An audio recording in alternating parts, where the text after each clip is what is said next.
Check, check, check. Kind of a reverby echo going on in here. Hello, welcome once again to Stuff and Things, where I like to talk about stuff and occasionally even things. I'm your good friend Bradley, and today is a Sunday Stuff and Things. And on this Sunday Stuff and Things, we have stuff and things to talk about, including upcoming videos, things that you can look forward to on Stuff and Things and Working.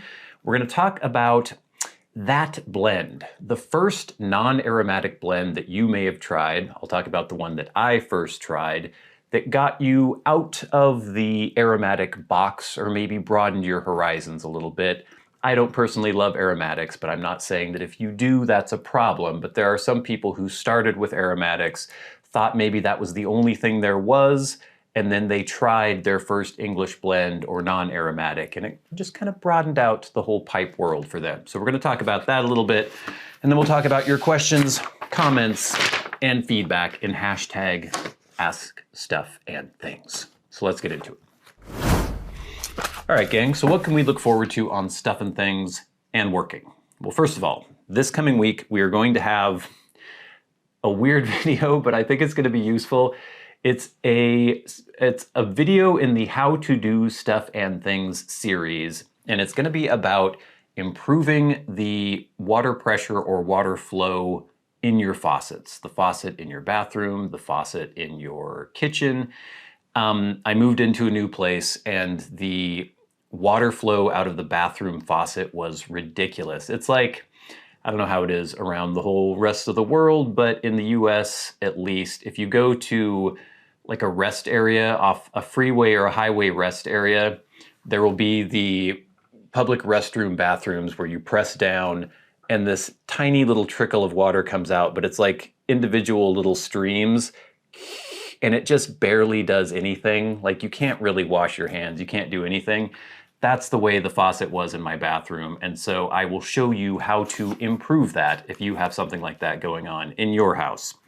Then the week after that, we will have the Marlin Flake full review. We did the first impressions video last week, had a lot of good feedback, a lot of interesting comments about that video. We'll be getting into those in hashtag askstuffandthings, but the full review coming up not this week, but the week after.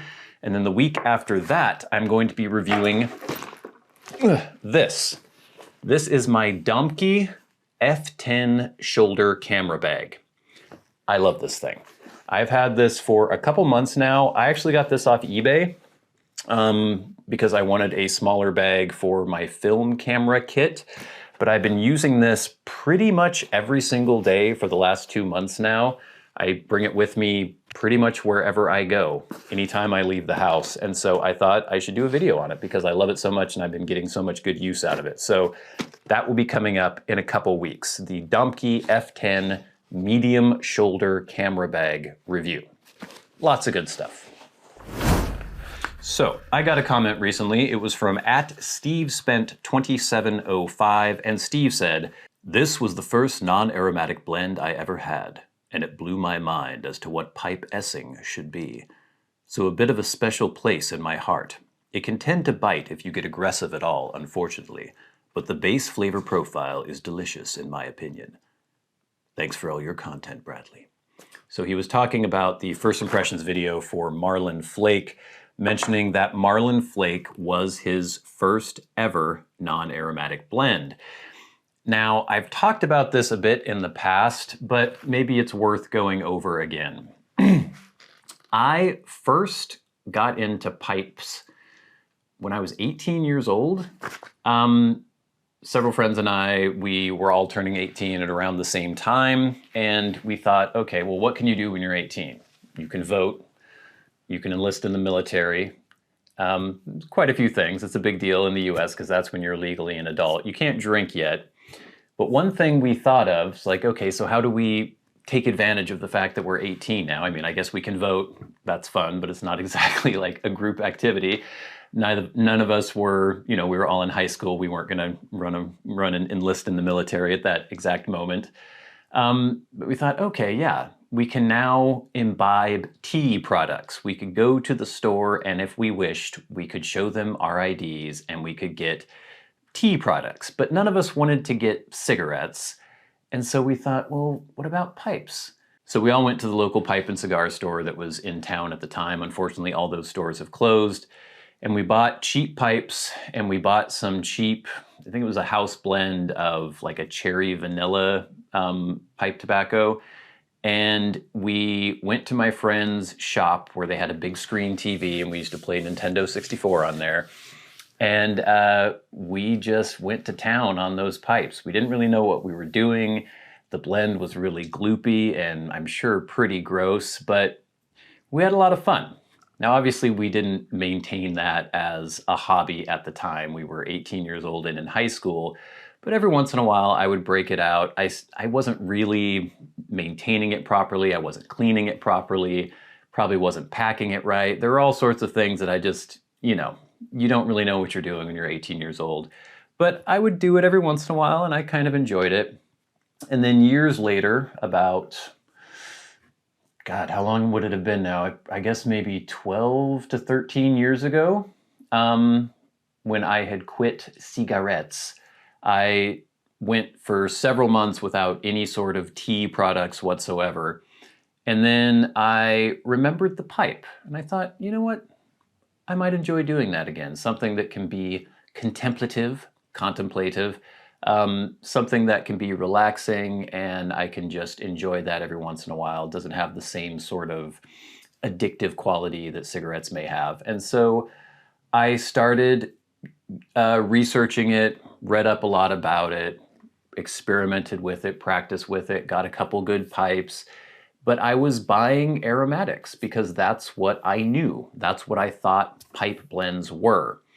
And it wasn't until I got my first non-aromatic that everything really opened up to me and I realized I actually really enjoy this. And this is something I'll probably be doing for the rest of my life. And that first blend that I got was Orlik Golden Sliced. Now, many of you probably have had this blend. Many of you may enjoy it quite a bit. I don't hear a lot of people saying that it's one of the greatest non-aromatics, one of the greatest straight Virginia flakes. But I will always give it it'll always have a special place in my heart because it was the first blend that I had where I think, okay, well, it's debatable as to whether there's added flavor. I think there is a little bit of added flavor, but it's not obvious. It doesn't taste like cherry vanilla or apple or cinnamon, or, well, I don't know if there's a lot of pipe blends that have cinnamon in them, but you know what I mean. The kind of blends that you would find in a big jar, a house blend at a brick and mortar store. It tasted pure, it tasted fresh. I still remember how citrusy and hay-like it was, flavors that I had never really tasted in a pipe blend before. I was always just tasting, that burley and the gloopy Cavendish with a bunch of stuff added on top of it, and not really ever tasting the pure natural flavor of the components in the blend. And I really loved it. And I remember that was just kind of the blend I had from then on until I started doing more research and it opened up even more and I started looking into other blends. But it was Orlik Golden Sliced for me. Really opened up the whole pipe hobby. So I'd love to know in the comments below what that blend was for you. If you had a similar experience, if you were someone who didn't realize that there was a whole world out there beyond aromatics, and then if you did happen to have a non-aromatic, what was that first one? And did you actually really like it? Did it open things up for you like it did for me? I would love to hear your stories in the comments below. All right, gang. But now it is time for hashtag #AskStuffandThings. Remember, if you have a question for me and you would like it answered on the Sunday Stuff and Things, you can tweet at @SATBradley with the hashtag #AskStuffandThings. If you are a Patreon supporter, you can go to Patreon and write to me there. You will go right to the front of the line. You can hit that super thanks button under this video and go right to the front of the line, or you can leave me questions, comments, and feedback under my YouTube videos. Last week, we have some feedback from last week's Sunday Stuff and Things. The first one is from @Ryan McFadin, our good friend and Patreon supporter. I completely agree about photography. It's a hobby I've recently taken up, and I love going for long hikes with my camera in hand. I was talking about how I've been bringing a camera with me everywhere recently. There's something very therapeutic about it, and it changes the way you view the world. I also understand the struggle of carrying around a heavy camera, as I own an EOS R paired with an 800mm lens. It's a pretty big kit, which is quite a beast to carry. I'm excited to see more photography content. Thank you, Ryan, for chiming in. Thanks for your support, and definitely, there will definitely be more photography stuff coming. We're doing kind of a photography gear video when I talk about the Domke bag, but I think it'd be fun to actually do some photo walks, maybe do some videos about editing. I'm trying to develop a style of my own right now. I am seriously going out pretty much every day. If you're not following my photography Instagram and you use Instagram, for shame, you should definitely be doing that. I'm posting videos, not videos, I'm posting pictures all the time. I don't know how to use Instagram. Everyone does reels and stories. I don't do that stuff because I don't get it. I just post pictures because that's what it seems like you should be doing, but everyone says, no, you should be posting reels and stories. I don't care. I'm posting pictures on Instagram. It's at Bradley A. Victor, all one word. That is my photography Instagram. If you are not following it, you should. There is a link in the description below. Next, from at Celtic Magic. Due to my current circumstances, I feel I'm pretty limited in my ability to S my P. I don't like to S if I don't have a comfortable place to sit and take my time. I don't like to feel rushed. As such, I've been enjoying my P in the park away from others. About every other day or so, weather permitting. Edit. I would like to add that I don't really feel a need to S. For me, it's about the ritual and the relaxing calming that the ritual yields. I also S simply because I enjoy it. So I was talking about last week how moving into a new place, my situation has changed. I don't have as convenient a place to S my P as I used to. And so I've been kind of adapting to that. And don't worry, I'm still enjoying my P. But it's just not as often as I was before. Next, we have a comment from at Ashes of the Phoenix 4605. Well, Bradley dude, for me it's all about if I have tea, I'll S the tea that I have. Wait a minute, this is confusing me. For me, it's all about if I have tea, I'll S the tea that I have all gone. Then I'll go for a long time with no tea before I go buy more. The euphemisms, it just makes me laugh. At Arnagironel 7572. Bradley, I S a P whenever I feel like it. That means between 0 and 4 Ps a week. It has always been like that except for 9 months ago when I went through my illness and treatment. I stopped the day I decided to stop and never S'd again until I was fully recovered. I never felt craving, but I missed it a lot. It was at this difficult moment that I needed a meditative pipe the most. Or I'm sorry, a P the most. I would say to you, find your moments to S a P and make them count. For me, it's about quality, not quantity, and I'm sure you'll find your peaceful P moments. Have a nice week. Thank you very much. I'm glad you're feeling better, but yeah, I found that as well. When I can't S my P, it's okay. I don't feel the need to S my P. We have, this is the last bit of feedback from last week's Sunday Stuff and Things. This is from at WS Timo. I agree about filters. I do not like the feel of the S, and I feel I'm getting robbed of flavor. Also, it's like having a bath with your socks on. Interesting analogy. All right, we have some feedback from the first impressions video on Marlin Flake last week. The first one is a super thanks from at Shock and Awe, our good friend Scott M. Thank you so much. They say, or Scott says, thanks for the review, Bradley. I feel, it feels criminal to break up those beautiful flakes. I really enjoy this blend. Cheers. We have at Scott Thomas 7876, who said, MF, oh, I immediately thought of mother, but who said Marlin Flake is like Old Gowrie? No, they're not alike. The Rattray selection that are alike are Howl of the Wind, Old Gowrie, and Brown Clooney. They have the same 3 ingredients in different proportions. Yeah, I think I mentioned that some people were comparing Old Gowrie to Marlin Flake, and a lot of people have in comments and messages for me when people were asking me to review Marlin Flake. They were saying, oh, if you liked Old Gowrie, you'll like Marlin Flake. Old Gowrie has Kentucky in it. I think it's Kentucky, Virginia, and Perique in Old Gowrie. So yeah, different with the addition of the Kentucky for sure, and then it does not have the Cavendish that Marlin Flake has. I found some similarities just in the character of the Virginia, but they weren't all that close to me. But hey, If some people taste that, some people taste that.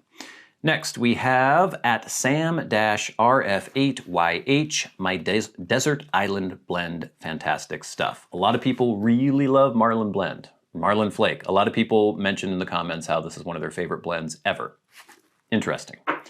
At Tom Brown 1898 says, since ConCoClem took over the Rattray's name, they've added all sorts of blends and slapped the Rattray's label on them. This is one I probably would never try simply because it's a Virginia. Although the original Rattray's Black Virginia was perhaps the most amazing tea I ever essed. I go all the way back to when the labels read, blended by Charles Rattray at Perth, Scotland, i.e. the real thing. Great show today. Always good to hear little anecdotes from Tom about the olden days. Things that we mostly have missed, or many of us have missed. At Elas Mohones, I wanted to like Marlin Flake, but it's just not there. At Plan X, some of these names, Plan X Shifter. Black Cavendish is an excellent blending component. It adds sweetness and burns cool in slow. It can really help tame a hot blend. At Ted Meatwell replied to this comment and said, I agree, people freak out over it. They think of the gloopy glycol stuff. In reality, it's steamed Virginia. Peter Stokeby Natural Cavendish is a great blender and evenly good on its own. I know there's a difference between what is often in American house blends when we're talking about Cavendish. I still don't really like the European or British version of Black Cavendish that much. I know there are blends in which it's a component that I enjoy, but for me, it is kind of filler. And that's actually what they say, it adds sweetness. I don't usually like added sweetness. I don't like a blend to be too sweet.